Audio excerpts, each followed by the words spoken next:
Good afternoon, everybody. Welcome to the show today, Real Talk with me, Brian Poduska. We will be talking for the last time this month, conditional versus unconditional commitments, relationships, and everything about that. Co-host today, Daniel Cook, Stephen Beaver. Look forward to having those guys on and their guests, Brooke Bankhead, Eric Buchanan. Let's kick it off.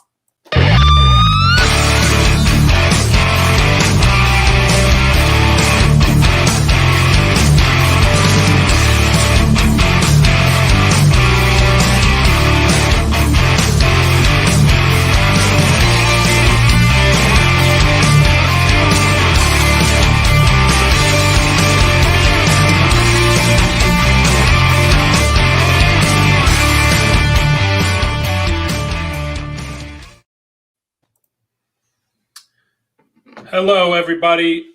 If you're tuning in live, it's the afternoon on Thursday. If you're looking at this on a replay, wherever you are, whatever time you are, thanks for watching. Thanks for joining us today.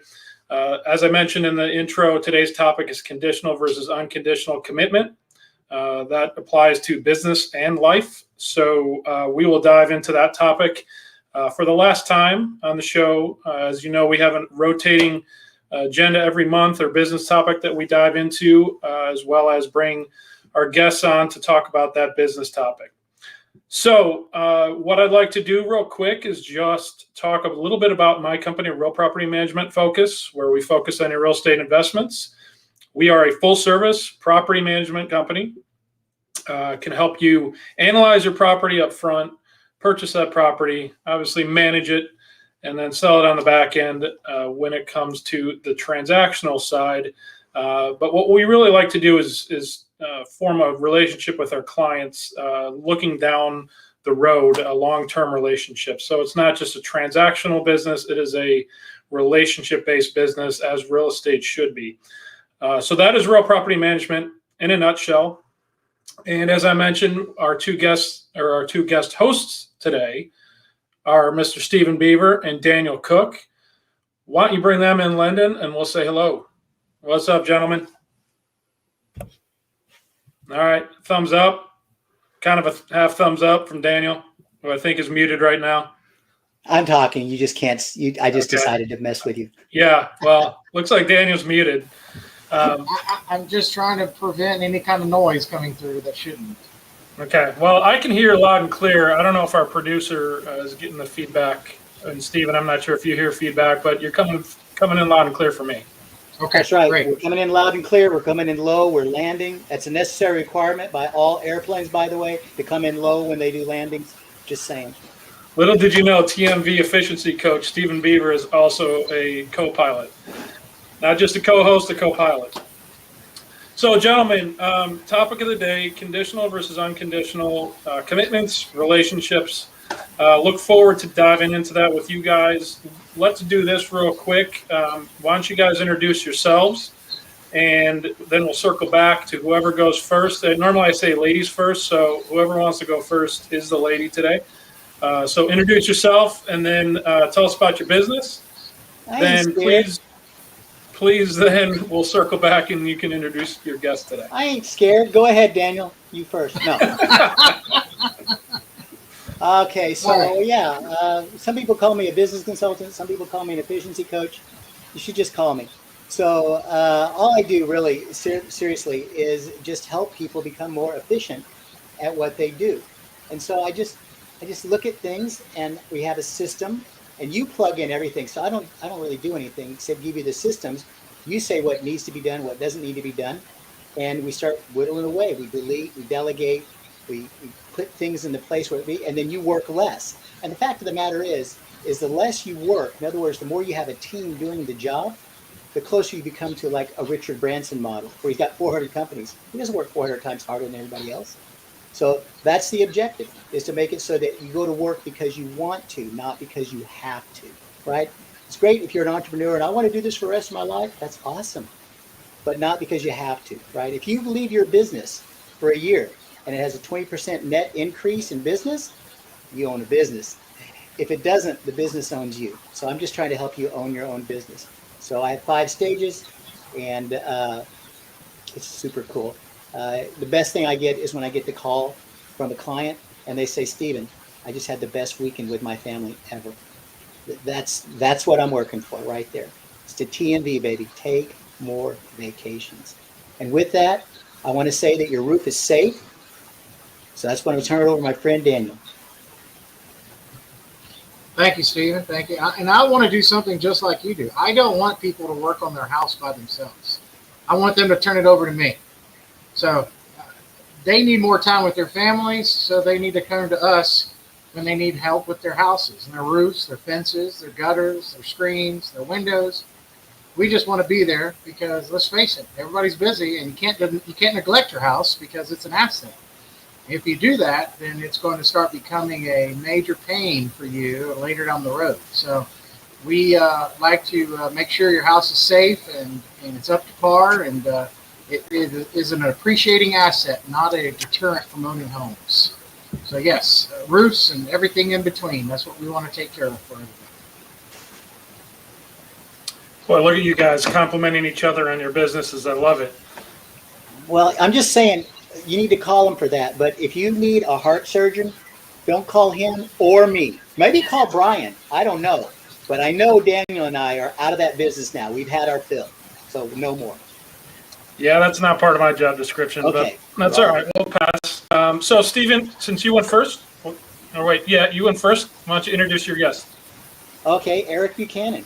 I brought Eric on not because he's a great guy. He is a great guy. And he's an insurance salesman, blah, blah, blah, blah. I brought him on because he does something a little bit different. He coaches a baseball team for little kids. And his coaching methods are really unique. He's taking kids that are, what is that team on the kids that they ragtag kids. The Bad News Bears. He's taking basically the Bad News Bears, and he literally is kicking ass on the A teams. They're like, what the? And it's just his commitment to these kids is really good. And then their commitment. So I just thought, this guy has a wealth of knowledge, and I think he can transfer that with this. So anyway, that's why I brought Eric into that. What's up, Eric? How are you, my man? I'm good, Brian. Thank you. Stephen, thanks for that introduction, and Daniel as well. Thanks for having me, guys. Good to be here. Well, thanks for joining us today. And I think I do know Eric very well from groups that we're a part of, and then also from face-to-faces. And, just like you said, Stephen, a good guy. And so I think you're a great addition for this topic. Because I know your past, so we'll get into that. Your previous business, which of course insurance sales always helps as well, but your previous life, and yes, I know you coach baseball, and I didn't realize you had the Bad News Bears, but hey, not anymore. They're like the A team. Or the official Little League turnaround artist. Maybe we should put that as your title. Well, yeah, when it's funny, our team name was the Bruins when we started, and we were 1-22. So I think that is Bad News Bears. I think Steve is spot on. That's what a Bruin is a bear. But no, it's a lot of fun, and I think it does dovetail, your topic today, both business, but also life, family. This idea of conditional and unconditional commitments, and I know Stephen and I the other day spent a little time together, and we were kicking this around, like, what does that mean to you? And but no, it's and I don't know if you want me to go kind of start and give you my first thought on the topic today. Well, let's hold off on that, because what I do want to make sure is we bring in Brooks, so we got he can intro his business a little bit. Good. And then we can dive free flow conversation. So Brooks, where are you at, my man? Hey guys, right here. There he is. What's up, my friend? Yes, thanks for having me on, Brian. And Daniel, appreciate the invite into this podcast. Looking forward to talking with you guys about the topic. And just a little intro on myself. I'm Brooks Banker with Homestock USA, and we are an air filter subscription service business. And so it's as simple as that sounds. We deliver air filters to your doorstep on a recurring frequency to help you remember to change your air filters on time every time. It's one of those home tasks that are very annoying, pesky, that usually you forget, kind of out of sight, out of mind. And we try to help you remember to do that. putting air filters on your doorstep, and partnering with a lot of guys like Daniel and Brian here in the near future to really help, put those air filters on doors to protect those HVAC units, which are very expensive to repair, and also to lower your utility bills and better health for you in the house. So thanks for having me on.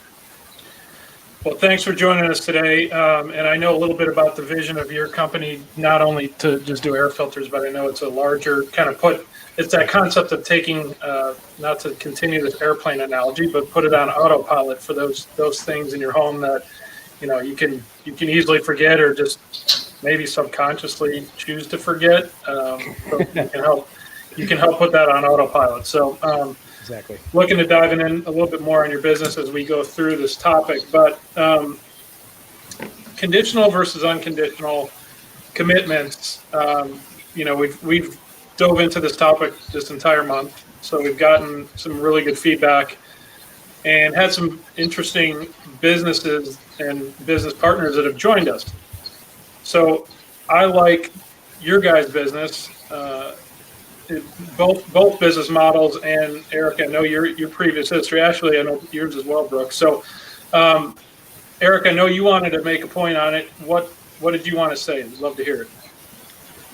Yeah, just thinking about it in general, one of the first things that popped in my head was the idea of unconditional love, and we can talk about that a little later. But I think as I just try to think about the two against each other, if you will, I think it comes down to a little bit of like a scarcity mindset versus an abundance mindset in terms of things sometimes that are conditional feel more transactional. If I do this, you'll do that.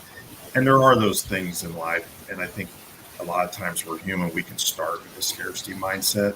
But when you get to a place where you're unconditional, I think then you tend to do the right thing no matter what. You tend to give of yourself more. I think the gentleman in healthcare that was speaking on your show last week talked about that, where he's at a stage where he's giving more advice and he's kind of less focused on himself. And I think that's you stop keeping score when you're unconditionally committed to things or people or concepts. That's more of that abundance mindset. So I think that's maybe a 10,000 foot place where I kind of started, being able to compare the two against each other a little bit.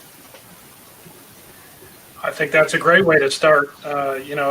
Unconditional love, whether it be family, spouse, kids, parents, you name it. That's the fundamental of it, right?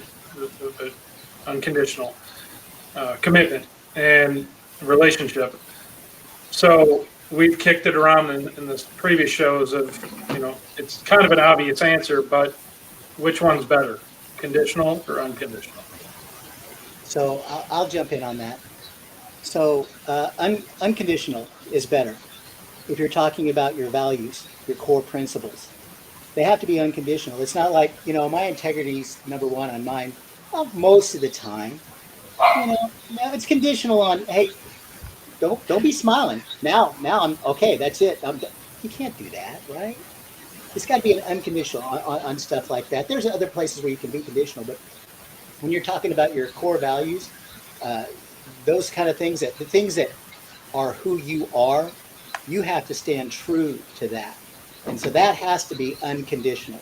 Now, I'm not saying that your life might not change and your core values might not change, but they don't change for the wrong reasons. They don't change because you're pissed off at somebody, right? That's not a reason to change. That's your problem, not theirs.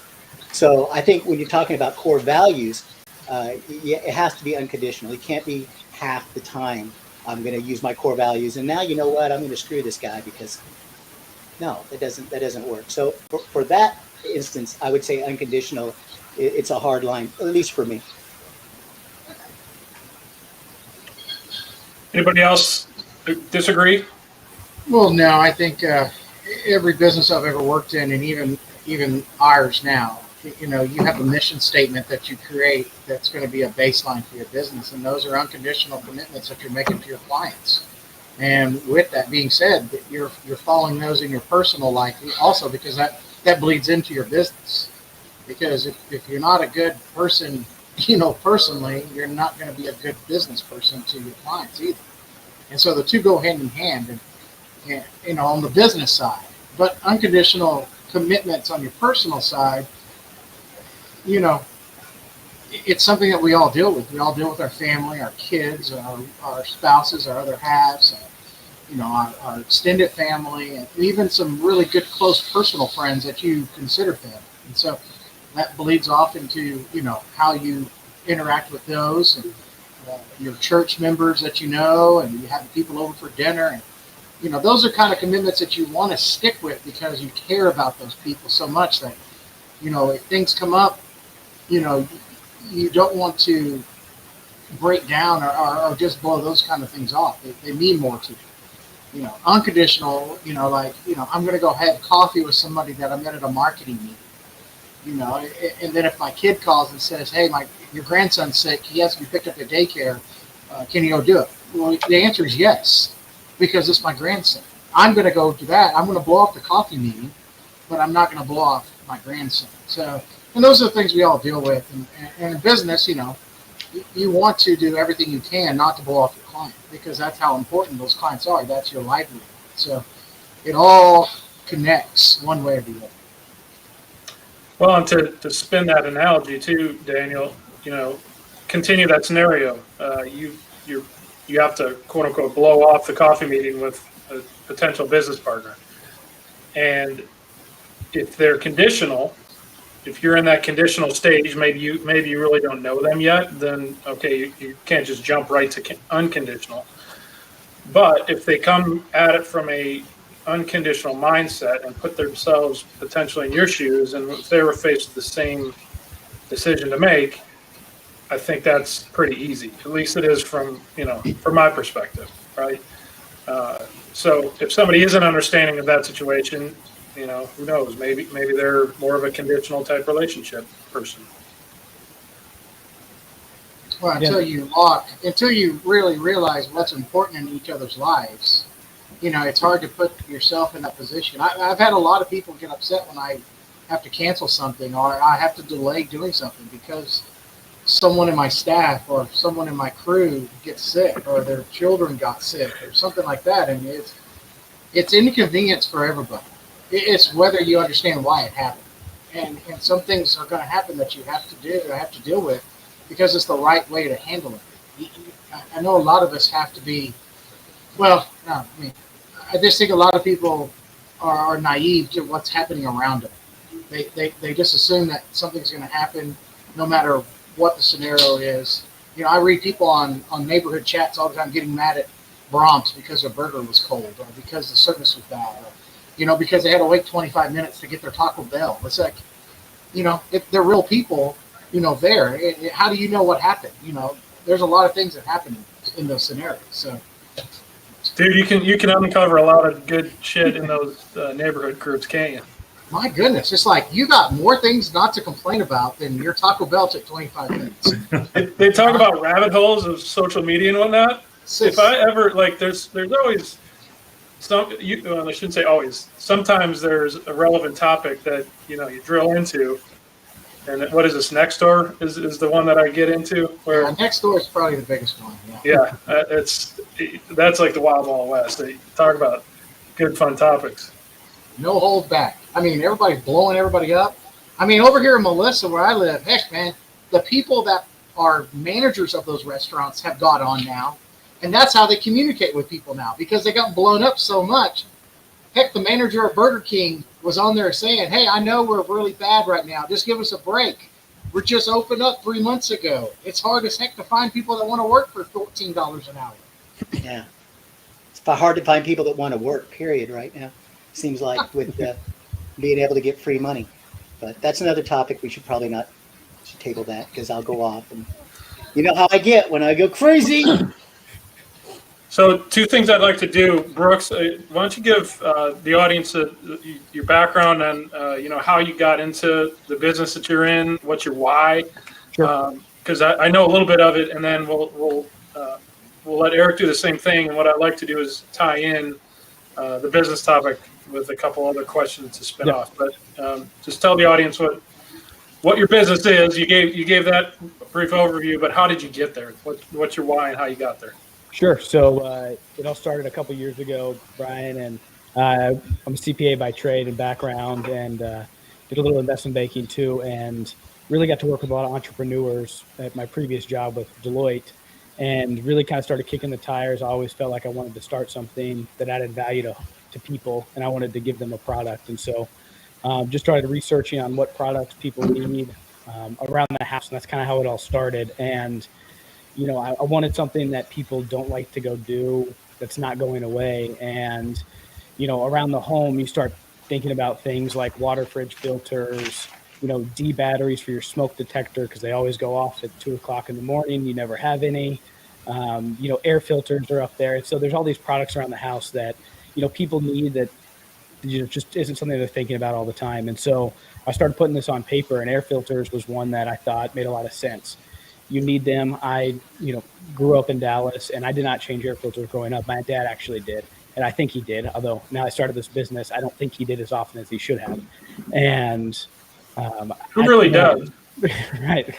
And so after college, I moved into a townhome with a couple guys. I was a tenant, and little Snee, we were in charge of changing air filters, and we never did it.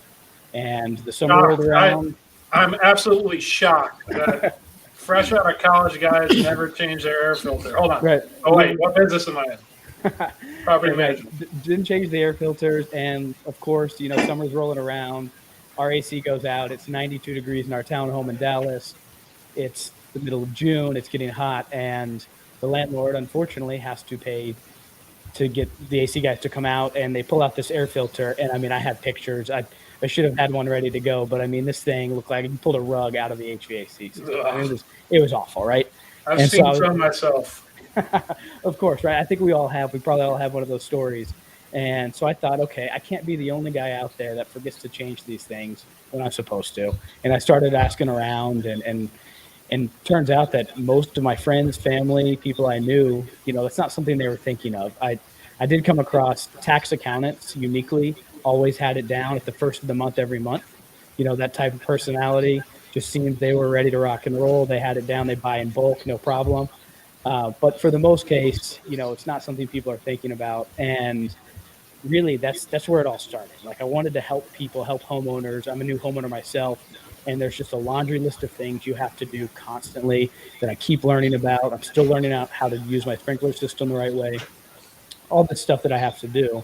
And an air filter is at the very bottom of the list. And so that's how the business started, right? I wanted to provide that value to homeowners and to tenants too, who are responsible for changing air filters, a service that helps them remind them. We won't actually go in there and change it. We will just put that air filter on their doorstep as that physical reminder, because you can blow off the notifications on your phone, your calendar invites, anything like that. You're kind of numb to notifications now on your phone, so you need that actual box. And so that's how it all kind of started. And yeah, we're 13 months in, and it's been great. We knock on doors, we go to door, and we just try to help people out that could use this service. We think it provides a ton of value for people. Hey, does anybody know when 90% of the people change their air conditioner filters? Like how often? When? 5 minutes before maintenance, your landlord or the AC guy shows up. Yeah. That's about right. Before you sell your house. That's a good one too, right? Right before you sell your house. Yeah, if the inspector's coming, for sure you're changing that sucker. Right. It's a very simple service, but one that definitely can help you around the home for sure. Well, that's awesome. And again, we had somebody on from Deloitte background last week, and you share the similar background that I have coming from corporate America.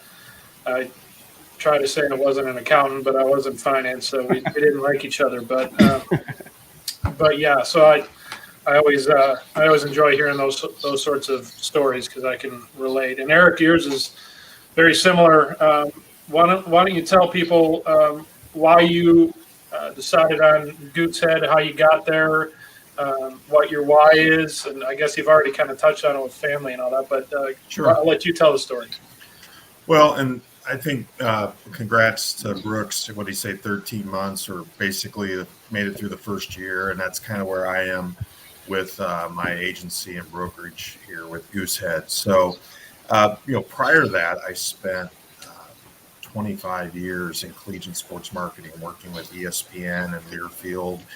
And if you went, to your favorite college team's game, like Oklahoma, A&M, Texas Longhorns, whatever, we were the guys that sold the signs on the scoreboard, did all the game program advertising. So I spent 25 years working on those partnerships and selling those advertisements, and it was a blast. It was a lot of fun to work in college sports, and then in 2020, after doing that and in a very entrepreneurial way, with COVID came some opportunities for me to start my own business, to do my own thing, if you will, and took advantage of that. And really, the why for me is I've always been someone who's received good advice on how to build their portfolio, both insurance, investments, things of that nature. I've always tried to be meticulous, have everything in order. And I want to be able to give that to other people, like help them fortify, kind of their castle, if they will, whatever their portfolio is. And so for me, a lot of that why is just making sure you have the right coverage, you're getting a good deal. That's one of the reasons why I picked Goosehead with our brokerage model, 40 companies in the state of Texas and 100 nationally. I'm very agnostic and client focused in that I'm not trying to sell any one company. I just want to get you the best fit for you. And so I love that independent brokerage model and the scale that the reason why I created my agency with Goosehead that allows me. So that's a little bit just kind of my switch and my why, and kind of like Brooks, I've made it through 12 months now. So it's good to get on year 2 and keep plowing ahead. It's a good hurdle. Congratulations too, Eric. That's awesome. Thank you. Yeah, that's fantastic. You and I have had some conversations about how do we take it to the next level and things like that. So nothing but good things ahead. I think you've been doing a lot of good things in your business, Eric, and you as well, Brooks. What's interesting is, I think we've all kind of had that business startup. I mean, I was before COVID. I was existing before COVID, but I was in my infancy stages when COVID hit. So we've all been impacted by it in some way, shape, or form. But Brooks, I think if I recall correctly in some of our conversations, that kind of spurred on your opportunity. Eric, that's the case for you. Daniel, you started probably right before COVID. Is that correct? Yes. Yeah. Yes. And Stephen, I'm not sure when you started up on your TMV piece. Well, actually, it revolutionized during COVID. I've been doing it for 27 years, but yeah, this came about because I got rid of one of my businesses, and so I solely did this, and so this came about because there were changes that happened because of COVID. So so it affected everybody, right? Good, bad, or indifferent. I mean, some people made a lot of money, and some people didn't. Right. But, yeah. Not many people TMV though. Yeah, not even that. We didn't. We actually didn't go on. We went to Cancun for a week, but we didn't do the cruise because they put us in service because we didn't get our shots, and we're like, we're not going to be restricted on the ship. So, but that's another story. Don't get me started again. Crazy. So that's unconditional crazy. So. Well, I know Lennon shares this passion with Eric's previous business of selling into collegiate athletics and advertising and things like that. He's a big Arkansas backer, so that's always an interesting one. Your sports allegiances and especially collegiate sports. Do you guys just go around the horn and tell me your allegiance from a college football standpoint? So I played golf at Mississippi State, so I have to go with Mississippi State Bulldogs. All right. SEC. SEC. SEC. I didn't realize that. I would have signed you up for a few more scrambles and things like that. Dana Anytime can you guys hit the need a rock a forward- bit. anytime Crimson you and need a cream, fourth and a baby. scramble, Oh call wait, me. that's black. Never mind. OU, crimson and cream, baby. And it's a cub, though. Soon to be I'm SEC, setting up right? Eric. This is a cub. Soon to be SEC, right? Yeah. OU and Texas couldn't wait to get there. Get their asses kicked, I think, but that's beside the point. Eric, what do you got? So for me, I go with my grad school alma mater, West Virginia. So that was my first big football school. Daniel? I grew up in Texas my whole life, and I've had tons of friends that's graduated from UT. So I followed UT pretty much the entire time. Okay. I guess I'll be the lone Big Ten representative. I went to University of Illinois. I think they still have a football program, but I'm not sure. Although, wait, we just did beat Penn State. And Man, what a game! I was going to nine say, overtimes, baby. 9 9 overtimes. you watched guys them have all, right, Brian? you guys have our old coach now, Brian Brett Bielema. Oh, yeah, that's right. Yeah, I always think of him as the Wisconsin guy just because, again, Big Ten alliance. But, yeah, Big Brett. That's right. Yep. Well, they need to figure out how to score a little bit, but if they can play defense like that, then they can at least hang around. Right. All right. Anyway, so let's rein this conversation in. Conditional and unconditional, and to me, we've talked about this in this month, right? So I want to get your guys' perspective on it as far as you can't start unconditional, right? You have to start on the conditional side. I mean, I suppose you can, but it's not meaningful if you just jump right to it. So how long does it typically take you to develop a unconditional commitment? And again, it's going to vary on the person and vary on the relationship, symbiotic businesses, maybe, who knows, but give me your thoughts on that. Yeah, I'll jump in, guys, first here. I think I'm going to take it as more of a networking angle and getting out and talking to a bunch of people. I really like this. I was kind of thinking about this pre-show, but for the last 12 months, I went from corporate America to kind of doing my own thing and not knowing many people in the HVAC world or in the home services world. And so I had to go put myself out there in networking groups and go find groups that I didn't know a lot of people in. And so I think, Brian, you nailed on the head. You have to start with conditional relationships, right? You can't just be unconditional when you walk into a room full of strangers as much as you want to be. And so at first, everything feels very transactional. What can I do for you till you give to me? And it's very just kind of back and forth. And then once you start getting to know people, you realize you connect on a deeper level, right? And you start evolving into this unconditional relationship with these people you get to know through these groups, kind of you put yourself out there with. And then all of a sudden, when you walk into these groups, you say, oh, this would be a great contact for me. There could be tons of business back and forth. You don't just win that overnight. You have to really, transform that relationship into something more unconditionally than versus the conditional relationship. And so over the last, I think, 3 or 4 months, I'd say the first 7-8 months, I probably was really bad at that. I walked into a lot of rooms, didn't really know, how to approach all the different service groups, the right people, the right way. And you learn and you evolve that, okay, let's take the time to get to know people. Let's see what makes them tick and learn about them as a person, their business, and really kind of try to help them and put them first. And then you really start to build a relationship that I think really goes both ways. And so that kind of evolves into the unconditional side. And that's where I'm starting to see a lot of, benefits come from, personally with Homestock. And you really get to meet some great people and a huge support system out there from, strangers 13 months ago.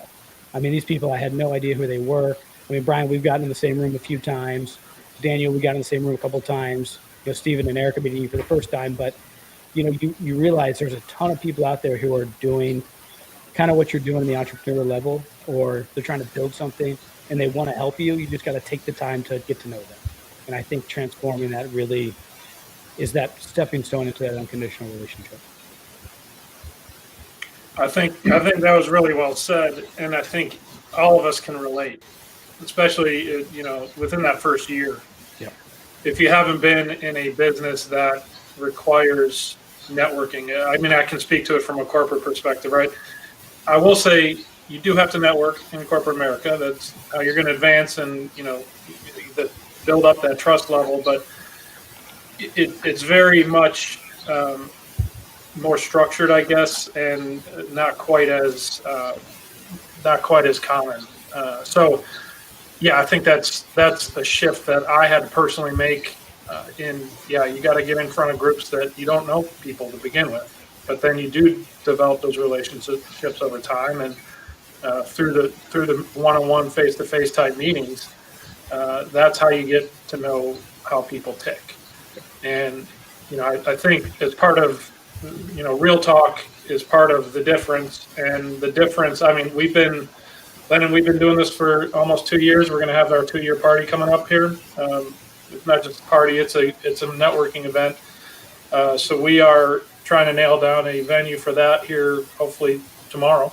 But that's what the difference is all about. It's about connecting folks, and you can't develop an unconditional relationship just by being on the show, but then the audience can get to know you. And if you actively seek out the folks that you meet on the show or through the difference, it's not just on this show, it's not just on the other shows within the difference, it's a community, right? And that I think is one of the foundational pieces of the difference, which is what I like.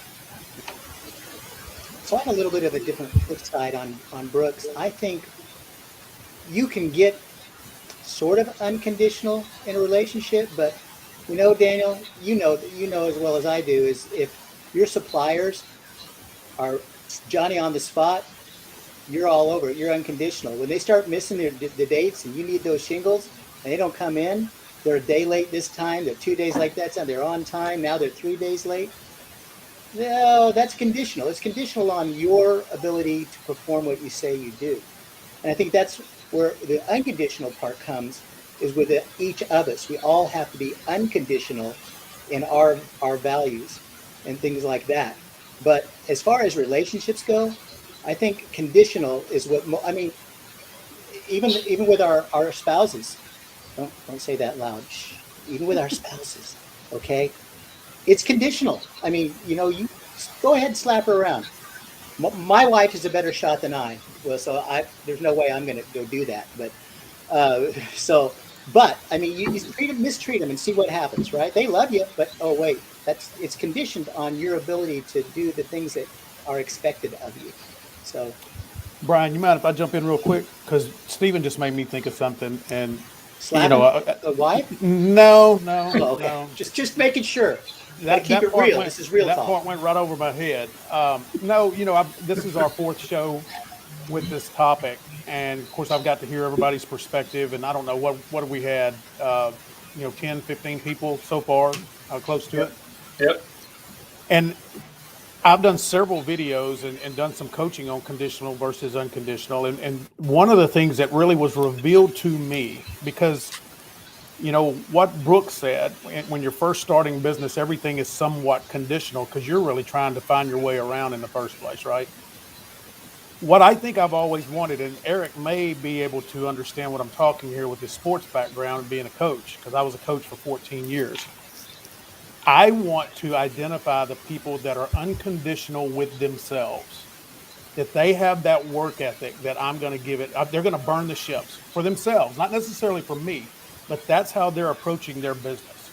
That they are all in 100% in growing their business. And I'm going to trust that a little bit more than that person that's a little iffy about whether they want to go to work on Saturday if they need to, for their own benefit, not mine, but for their own benefit.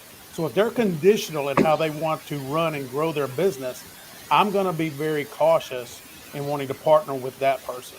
But if they've shown the tendency to be unconditional in how they work and grow their business and improve, then isn't that who we want to partner with? I mean, isn't that attractive person that we would love to be involved with?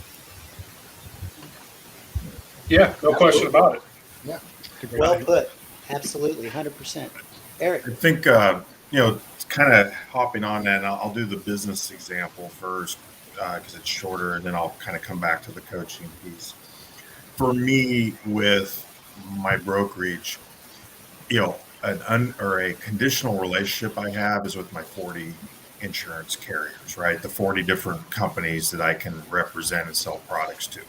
And those conditions vary. Like I maybe don't have to sell any policies for a year and I can still write company X, but company Y might say I have to sell 6 policies a year, right? There's conditions in that relationship. But when I pivot, and that maybe if I'm sitting down across the table from one of you or someone watching, trying to help you with your insurance, I have to be from the get-go unconditionally committed to them. And what that means is I can't be selling them a policy to fulfill a conditional requirement with one of my carriers. I got to give them whatever the best deal is. I've got to be agnostic about the 40 carriers I have. They're all great, but I got to give them what's the best, even if it hurts me not fulfilling one of my conditional relationships with my carrier, like on a sales quota. Does that make sense? So from day one, like if you come in just to sit down with me for a quote and we might do business, I got to be unconditional with you right away because you're the most important person to me. That's the relationship I'm trying to build. So that's an area where I'm like, okay, I've got conditional relationships or commitments, if you will, with my carriers, but that commitment to my clients got to be unconditional.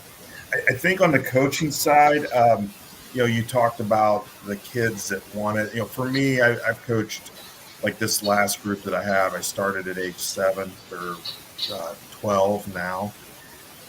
I don't know that the kids know if they want it yet, but a lot of times what I look at is kids can come and go from our team, and we have tryouts and all this fun youth sports stuff they have. Is I'm kind of in conditional commitment mode, looking at not just how talented the kid is, but do they listen? Do they learn? What are the parents like? Those are some of my conditions, because once I get through that and I say you're on a team, then I got to be unconditional in pouring everything I got into them, what I can teach them, the experience I can give them, trying to make that 9-year-old want to play baseball the next season, right? Like that's got to be an unconditional commitment by me. So that's just, as I listen to the topic and think about what all you're saying is, those are some inflection points for me where, when am I unconditional and when am I in a conditional commitment or conditional relationship? I like that angle with the coaching because I did the same thing with several other dads. It's a voluntary job. It's not one that you get paid for. So and we had the gentleman on Shelby last week that's he's a public servant. So he's got a day job, but he's in politics, right? And so he gets elected and he's got to serve the public. Which I don't think we covered whether it's paid for that, but I'm sure it's not. If it is a paid position, it can't be much. So that unconditional piece, where does that come from? Eric, to your why do you do it? Well, I think it's because you want to. Steve and I were talking about this. We were talking about mentors and people that had, we've either mentored or mentored us in the past. And I was sharing with him a story when I was in Iowa. There was a gentleman who became a mentor for me. He was a client, but we'd spend 5 minutes talking about our business deal. We'd spend an hour and he was talking about me. And I think you just choose the people and the relationships that you want to be unconditional because they fit probably with your values. They fit why? It's kind of like, why are you married to who you're married to? Like, what happened there that made you decide to be in an unconditional commitment, right? Like, we can't explain all the magic, right? It just, some of it just is. But I think, for me, coaching youth sports, you're right. I don't get paid. I lose money every year I coach, right? So I got to have a want to and a why bigger than the headaches or the whatever that comes with it. But I think in your work, you try to find that same why, right? It's probably not as I think it's a passionate one, but I think the why you'll volunteer for or make a hobby is probably always closer to your heart than the other big whys in your life, at least for me. But I think it's just what I gravitate toward. It's how I'm built to help, if you will.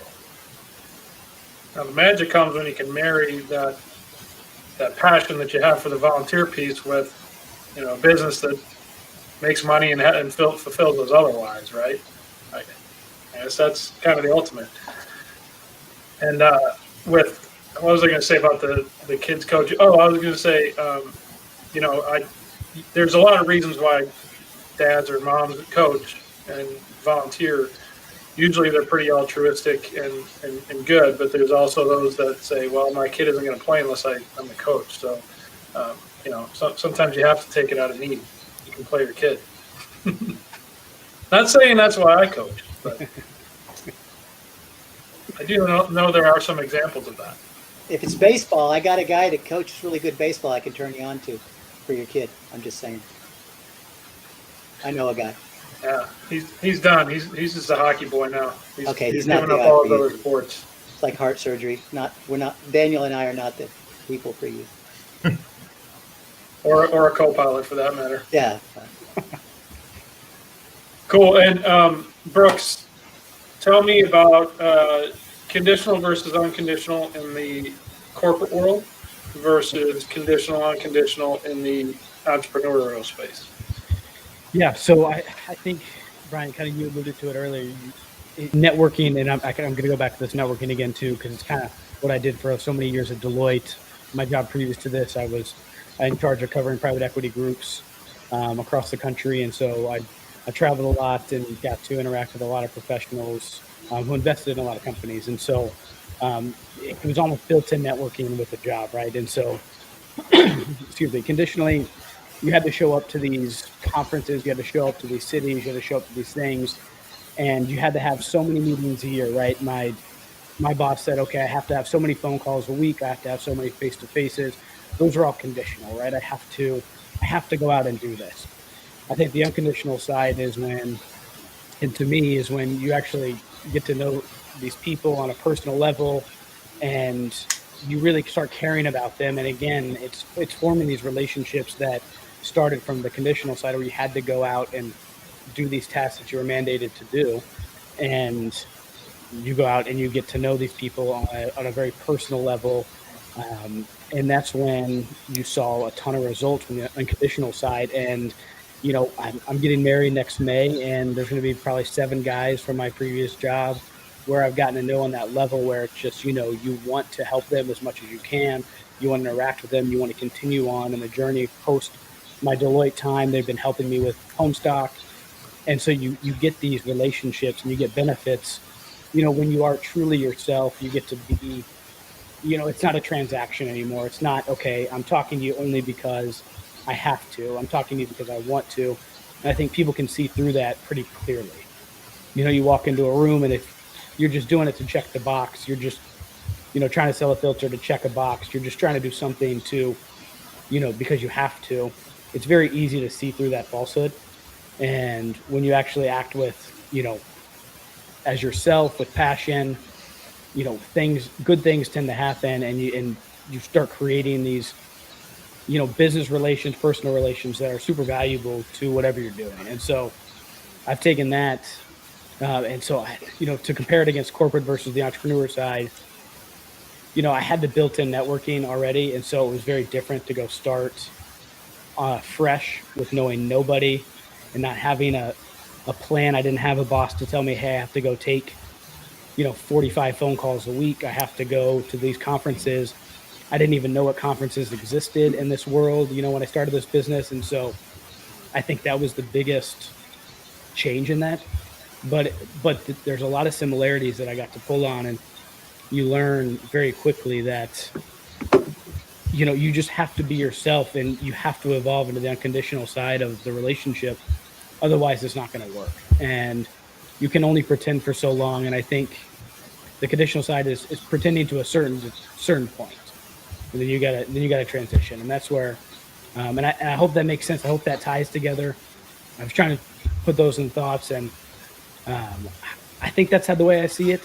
Does that make sense to you guys? Is that right? Yeah, I think the relationship it evolves while the connection may come a different way in the corporate side versus the entrepreneurial side. The relationship doesn't matter.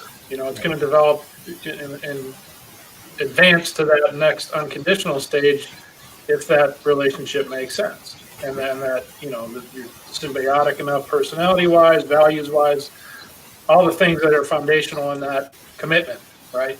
Yep. So, and that's kind of not what I was looking for, because I did want to hear what your answer was. I wasn't trying to lead you, but I think that's spot on.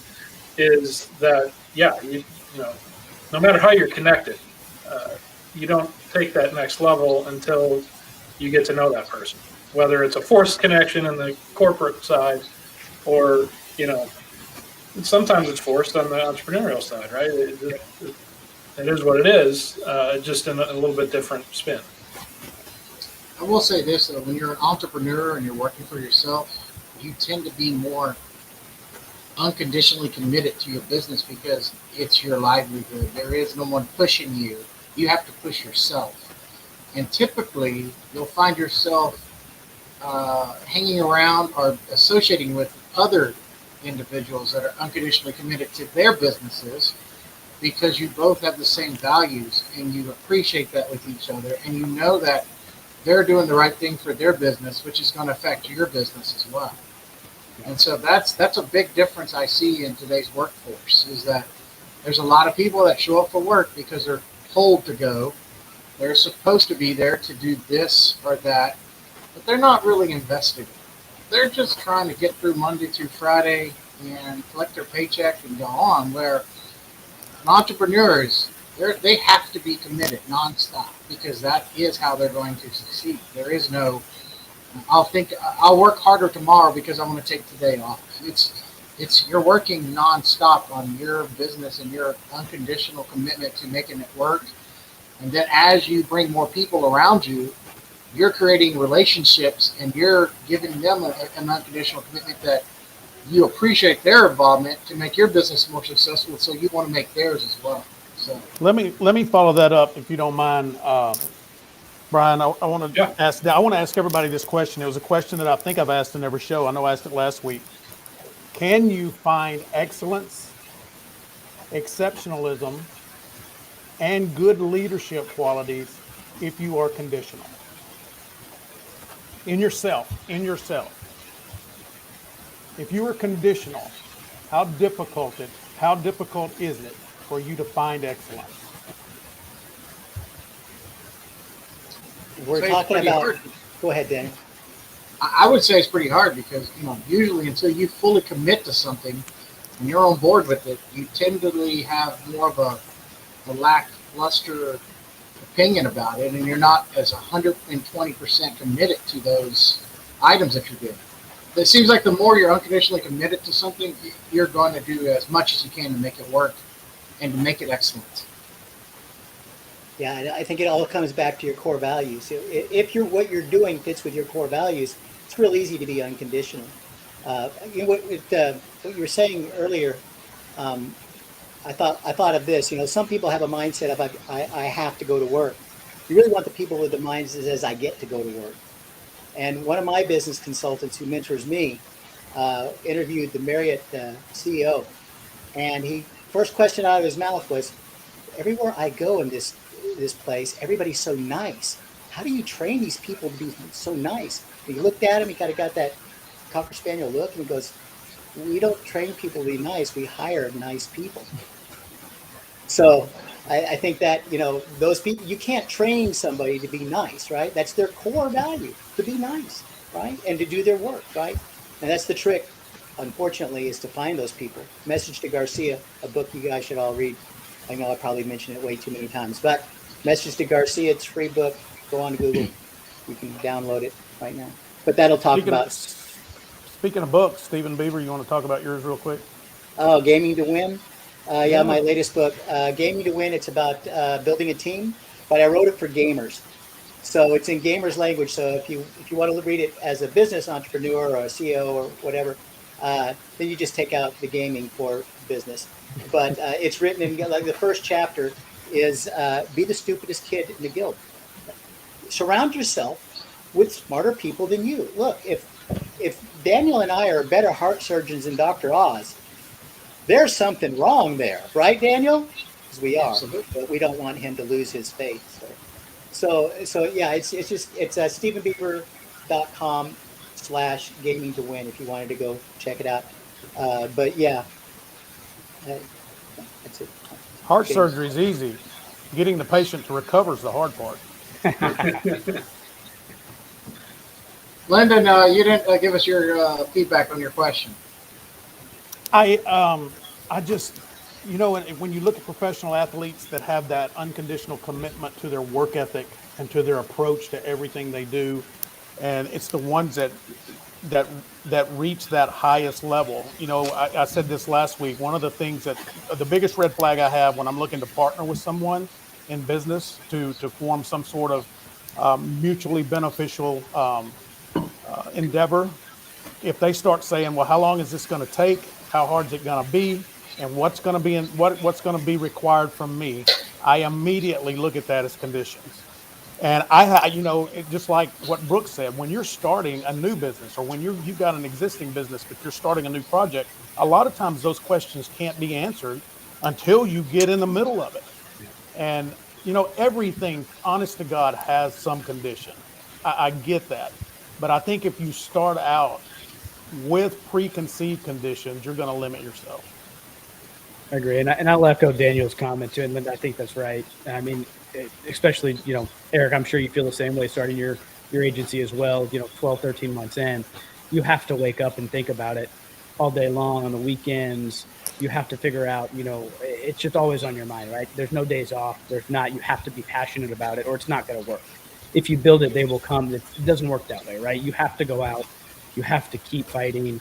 You're going to get a lot of no's. You have to believe in what you're doing, all the way through to your core. Because if you don't, you're going to be exposed and it's not going to work. And so I think you're right, Daniel, you have to be unconditional, find that excellence, to get to that level, because you will be exposed out there if you're not in a full belief, in full, just total, this is going to work mode all the time. People can see through you when you're not authentic. Yeah. I know everybody tries to. There's that old saying, fake it until you make it, right? That doesn't work in the business world. People can sense when you don't know what you're talking about. I can't tell you how many times I've gone to a work site and they said, yeah, I've had a couple other guys out here and they told me I need to do this and this, but I didn't really think they knew what they were talking about. And I look at them and go, nope, they didn't know what they were talking about. You made a good judgment call, So people can sense that. People are naive. Yes, there are people that don't do their homework. Yes, but for the most part, people know when you're blowing smoke. People know when you don't really care about your business. People know when you're just wanting to give them a quick quote for their insurance because you're just trying to get that next number. Or, people know when you just want to sell them an air filter because you're not coming across like you really care about it. Yeah. And that's the biggest thing too. You have to care about what you do, and if you do it authentically, it comes across and people know that's why you're there. You're not trying to make a dollar. You're trying to really create a relationship with somebody. Like we talked about earlier, it's relationship business. And that's what we're here, So matter of fact, real quick, me and Brooks, we had a meeting a couple weeks ago and we decided to make a relationship also. And the reason why I did it was because I feel, and I got a good sense that Brooks was a new business owner, but he cared so much about what he was doing. I felt he was going to be a good connection with me and my customers. And so another thing that we try to do with our company is we try to figure out ways of how to give back to our customers constantly, not just once, and not just a thank you gift. When you buy a house, usually a realtor sends you a basket. Or when other companies, sell you a car, they usually give you like a free detail somewhere, something like that. So at our company, we try to give back consistently. And so, we just started a program where basically the first time after you get your roof done or service done, we are going to do the first purchase of your air filters for your homes as a gift. And that way, hopefully it's a gift that continues to give you peace of mind for your home. And so we're going to introduce everybody to his program and then sign them up. And then we're going to take care of the first charge. And then, of course, you'll be with Homestock from that point forward. And if you want to stay in that relationship with Homestock, you're more than free to. If not, then you can cancel. It's no big deal. But we want to partner with other companies that we have a feeling that they really want to take care of the customers, and it gives us something to get back to ours as well. That's great. Love that partnership. Yeah. And I know you mentioned something similar. giving wine to customers, right? And I still do that as well. Yeah. Yep, So still do that as well. that's my really cheesy segue into making sure I get our sponsors some airtime here. So Wines with an Appeal, owned by Mr. Tom Rowe and his partner, is an awesome fundraising opportunity for any business or personal charity that you have in mind as a beneficiary. Basically what this is Tom gives a wine education, a wine tasting at whatever venue you want, or he has venues that they can offer up for this event. And basically, if you guys buy enough wine to cover his costs, then whatever sold above that number goes directly to your charity. And I think he's told me in the past that he's never had an event that doesn't hit that quota. So if you want an education, if you want the opportunity to purchase wines that are not available on your supermarket shelves or liquor store shelves locally, look up Mr. Tom Rowe, Wines with an Appeal.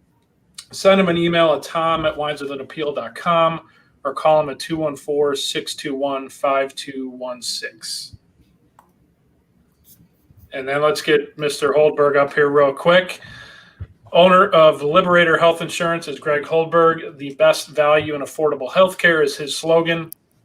Deal of the week he provides us every week. Just signed up a 54-year-old accountant and his 23-year-old daughter for great coverage for $570 a month. So if you're looking at some of these government marketplace programs, that's roughly half or less than the cost of that. So it is, I believe, open enrollment period, or that will be starting November 1 if I know enough. But if it's not those dates, it's coming right up. So look up Greg, give him a call. He'll give you just an education as well, or a quick. It's not a quick quote. He's going to listen to your needs and suggest some of the programs that make sense for you. So look up Mr. Greg Holdberg, independent health insurance broker, 214-886-4688. All right. So back to your guys' partnership. I'll segue back to that because I think that's great, and I think that's a great tie-in because while wine is super nice to enjoy, nobody enjoys air filters, but nobody does, Brian. Nobody really needs wine like they do need air filters unless you got a problem. But I think it's a great tie-in, and hopefully leads to plenty of opportunity, for both of you guys.